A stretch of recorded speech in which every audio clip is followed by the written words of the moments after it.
बिजली रहती ब्रह्मचारी के शरीर, बिजली नींद पर काबू पाने के लिए, शरीर पर शासन करने के लिए, मन पर शासन करने के लिए, दिव्य आनंद का अनुभव करने के लिए ब्रह्मचर्य नींव है, नींव। अपने पास ऐसे भी लोग आए हैं जो एक 24 घंटे में 7 बार धातु का चरण करते हैं। हालत ये हो गई, ना आंख में चश्मा काम कर रहा है, ना भोजन पचाने के लिए आंख काम कर रही, हर तरह से वो नष्ट होते चले जा रहे। अब ये खिलवाड़ यदि जीवन में करोगे, फिर इसके बाद आप कोई उपाय ढूंढोगे तो क्या उपाय रहेगा? आपकी 12-13 वर्ष की अवस्था है, उस अवस्था से आप ऐसा निंदनीय कार्य कर रहे हैं तो आप अपने जीवन का नाश कर रहे हैं। अभ्यास और ब्रह्मचर्य, अगर ब्रह्मचर्य नहीं तो देखो अध्यात्म में चलना बड़ा मुश्किल हो जाएगा। अभी आप 1 साल ब्रह्मचर्य रहिए, आपका प्रतिज्ञा, आपके वचन, आपकी चेष्टा, आपकी क्रियाएं कितनी मतलब पवित्र और साफ स्वच्छ एकाग्र, बहुत गंभीरता स्वभाव में आ जाएगी। ब्रह्मचारी का स्वभाव गंभीर होता है, विचार परिपक्व होता है, स्मृति प्रवीण होती है उसकी, और हर कष्ट सहने की सामर्थ्य होती है। गर्मी, सर्दी, बरसात, पीड़ा, अपमान, निंदा, वो महान शीतलता अंदर प्रदान करता है। मस्ती एक रहती है।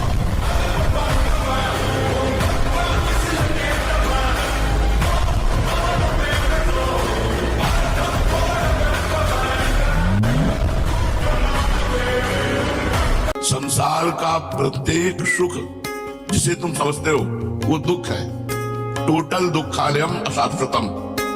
किसी भी इंद्रिय का संयोग जो तुम्हें सुख लग रहा है तुम समझते नहीं, ये भगवान की माया के प्रभाव से लग रहा है। वस्तुतः देखो, वसुदेव जी कह रहे हैं वो दुख रूप है और भगवान भी कह रहे हैं दुखालयम। तो हमें चाहिए जब हमारी इंद्रियां गलत चेष्टा, गलत मार्ग, गलत भोगों की इच्छा करें, उसी समय उनका दमन करें। अभी आप 1 साल ब्रह्मचर्य रहिए, आप फिर देखिए आपके विचार कैसे होते हैं, आपके शरीर में कैसी ऊर्जा होती है, आपका प्रतिज्ञा, आपके वचन, आपकी चेष्टा, आपकी क्रियाएं कितनी मतलब पवित्र और साफ स्वच्छ एकाग्र। पुष्पेंद्र जी मध्य प्रदेश से।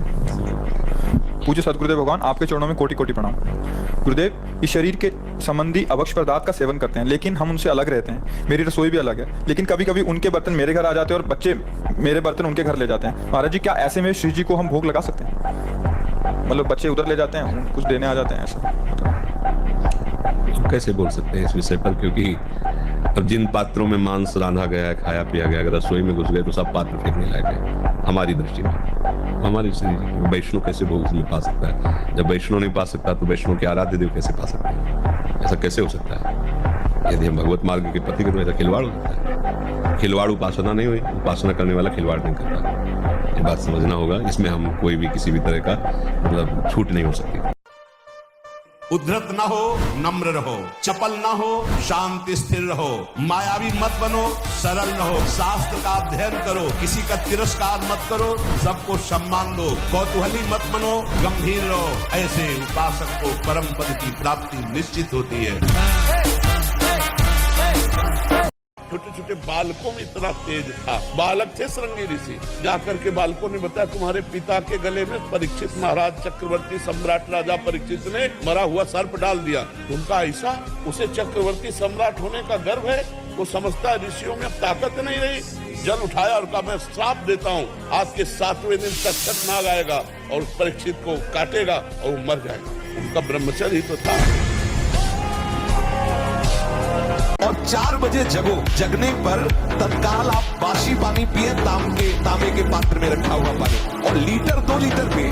ऐसा ना करे अब 1 गिलास में छोटा, कस की पीजिए। अगर उल्टी हो जाती तो और अच्छा है। आप पी के तो देखिए, वज्रासन में बैठकर जल पीजिए, फिर थोड़ा टहलिए, सोच जाइए। आप गृहस्थ हो, विरक्त हो, कोई भी हो, अगर आप शुद्ध ब्रह्मचर्य रहना चाहते, स्वप्न दोष से निपटना चाहते, तत्काल व्यायाम कीजिए। आपको जो चाहिए वो मिल जाएगा, पक्का मिल जाएगा। हमारा विश्वास है, हमारा अनुभव है, जो चाहिए वो मिल जाएगा। जो चाहिए, कर तुम अकर तुम अन्यथा कर तुम सर्व समर्थ। ऐसे चमत्कार तुम्हारे जीवन में होंगे कि तुम आश्चर्यचकित हो जाओगे। केवल भगवत नाम का आश्रय ले लो, कृष्ण कृष्ण बोलो, राधा राधा बोलो, आप खुद देख क्या चला जाता है। अंदर ही अंदर मनन करते रहो, बाहर से खूब काम करते रहो, क्या परेशानी होनी।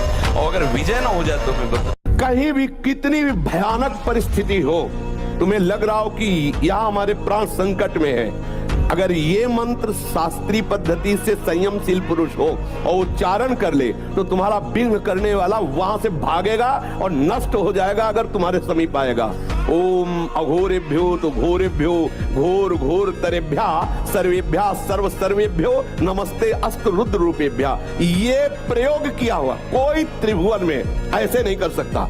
और जब ब्रह्मचर्य ऐसा कैसे हो सकता है? बल है ना, अध्यात्म बल, शारीरिक बल की बात नहीं कहते। ऐसा कैसे हो सकता है? यदि एक बार ऐसा हुआ तो 1000 बार मैं प्रयास करूंगा और इस पर विजय। वो मतलब जिद्दी स्वभाव, एक निष्ठा उसी से आती है, उसी से। ये जो संत महात्मा बड़े बड़े कष्टों को रौंद करके चलते, वो मेन पावर है। एक कारण बताया, मूल कारण ब्रह्मचर्य। हाँ जी, सबसे बड़ा तो यही लग रहा है अभी कि 100 में से 95 तो इसी में। ब्रह्मचर्य जो होता है एकदम हार मारता है, जैसे सांप को छेड़ दो तो सार करे, ऐसे होता है ब्रह्मचारी। जरा सा उनके अपमान की वृत्ति कर दी ना परशुराम जी के पिता, काट के फेंक दिया। 21 बार क्षत्रियों को विश्व के क्षत्रियों का ब्रह्मचर्य तो था। शास्त्राबाहु अर्जुन के सामने कोई खड़ा होने का अधिकार नहीं रखता था। युद्ध की बात काट के फेंक दिया।